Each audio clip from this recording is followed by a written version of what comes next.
Marcus Aurelius was a Roman emperor of the 2nd century, also known as the last of the 5 good emperors after Nerva, Trajan, Hadrian, and Antoninus Pius. During his 19 years of leadership, Aurelius gained a reputation as a philosopher king. Founding his beliefs on the teachings of Stoicism, the Roman emperor was also diligent in finding his own way of self-improvement. Stoicism is an ancient Hellenistic philosophy that teaches one to accept and surrender to what life brings without seeking pleasure or having fear of pain, and to treat others in a fair and respectful manner. Marcus Aurelius wrote personal notes and ideas on Stoic philosophy and spirituality as a source of guidance for himself. These notes, originally written in ancient Greek, formed a collection called Meditations. This book has been revered by many other philosophers over the centuries and is praised as a real testament to a government of duty and service.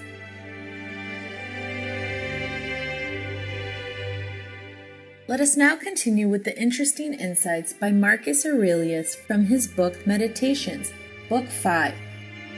The author unfolds aspects of life which, if looked at in a proper manner, become part of a smoother journey for the soul. Meditations, Book 5. Things are wrapped up in such a veil of mystery that many good philosophers have found it impossible to make sense of them. Even the Stoics have trouble. Any assessment we make is subject to alteration, just as we ourselves. Look closely at them, how impermanent they are, how meaningless. Look at the way the people around you behave. Even the best of them are hard to put up with, not to mention putting up with yourself. In such deep darkness, such a sewer, in the flux of material, of time, of motion, and things moved, I don't know what there is to value or to work for. Quite the contrary, we need to comfort ourselves and wait for dissolution, and not get impatient in the meantime, but take refuge in these 2 things. 1. Nothing can happen to me that isn't natural.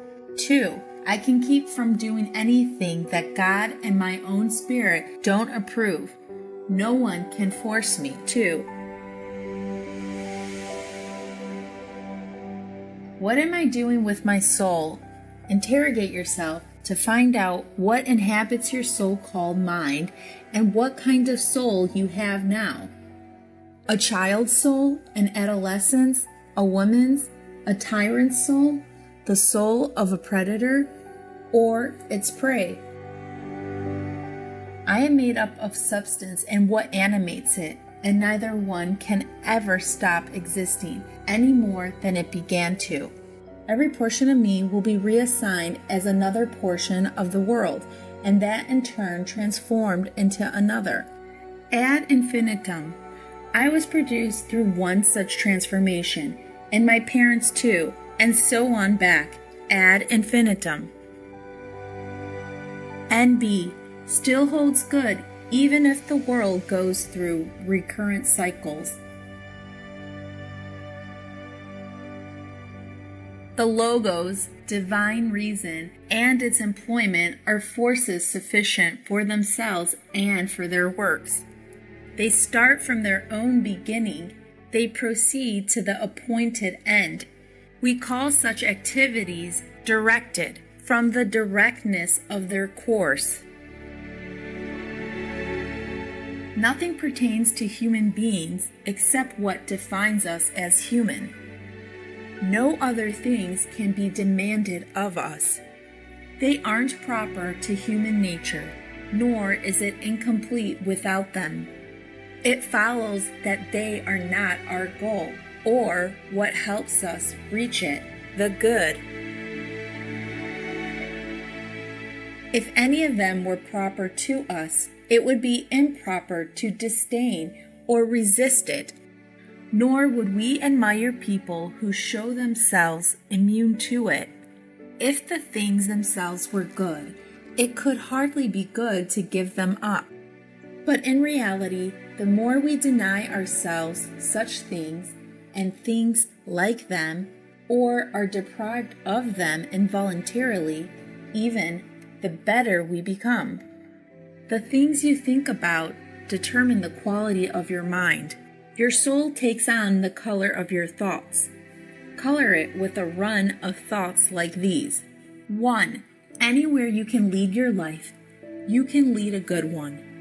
Lives are led at court, then good ones can be. 2. Things gravitate towards what they were intended for. What things gravitate toward is their goal. A thing's goal is what benefits it. It's good. A rational being's good is unselfishness. What we were born for, that's nothing new. Remember? Lower things for the sake of higher ones, and higher ones for one another. Things that have consciousness are higher than those that don't, and those with the logos still higher.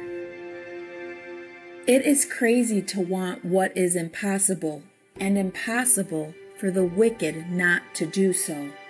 Nothing happens to anyone that he can't endure.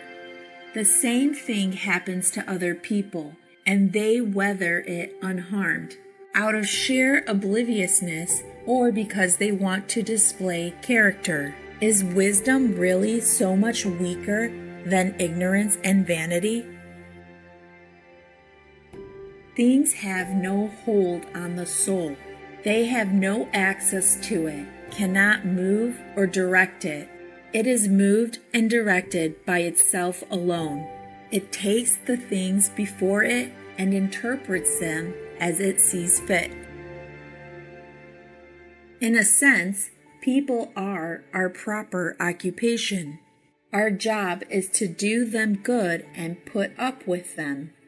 But when they obstruct our proper tasks, they become irrelevant to us, like sun, wind. Our actions may be impeded by them, but there can be no impeding our intentions or our dispositions, because we can accommodate and adapt. The mind adapts and converts to its own purposes the obstacle to our acting. The impediment to action advances action.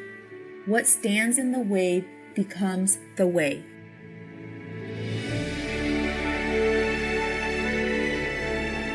Honor that which is greatest in the world, that on whose business all things are employed, and by whom they are governed. And honor what is greatest in yourself, the part that shares its nature with that power.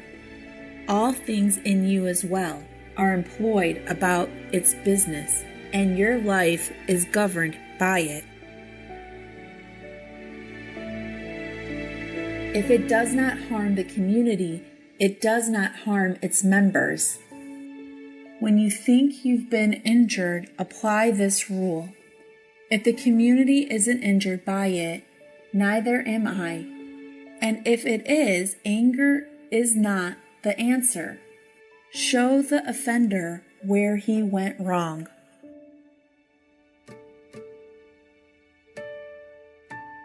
Keep in mind how fast things pass by and are gone, those that are now and those to come. Existence flows past us like a river. The what is in constant flux. The why has 1,000 variations. Nothing is stable, not even what's right here. The infinity of past and future gapes before us, a chasm whose depths we cannot see. So it would take an idiot to feel self-importance or distress, or any indignation either, as if the things that irritate us lasted. Remember, matter, how tiny your share of it. Time, how brief and fleeting your allotment of it. Fate, how small a role you play in it. So other people hurt me? That's their problem. Their character and actions are not mine. What is done to me is ordained by nature. What I do by my own. The mind is the ruler of the soul. It should remain unstirred by agitations of the flesh, gentle and violent ones alike, not mingling with them, but fencing itself off and keeping those feelings in their place. When they make their way into your thoughts through the sympathetic link between mind and body, don't try to resist the sensation. The sensation is natural, but don't let the mind start in with judgment, calling it good or bad. To live with the gods and to do that is to show them that your soul accepts what it is given and does what the Spirit requires. The Spirit God gave each of us to lead and guide us, a fragment of Himself, which is our mind, our logos, divine reason.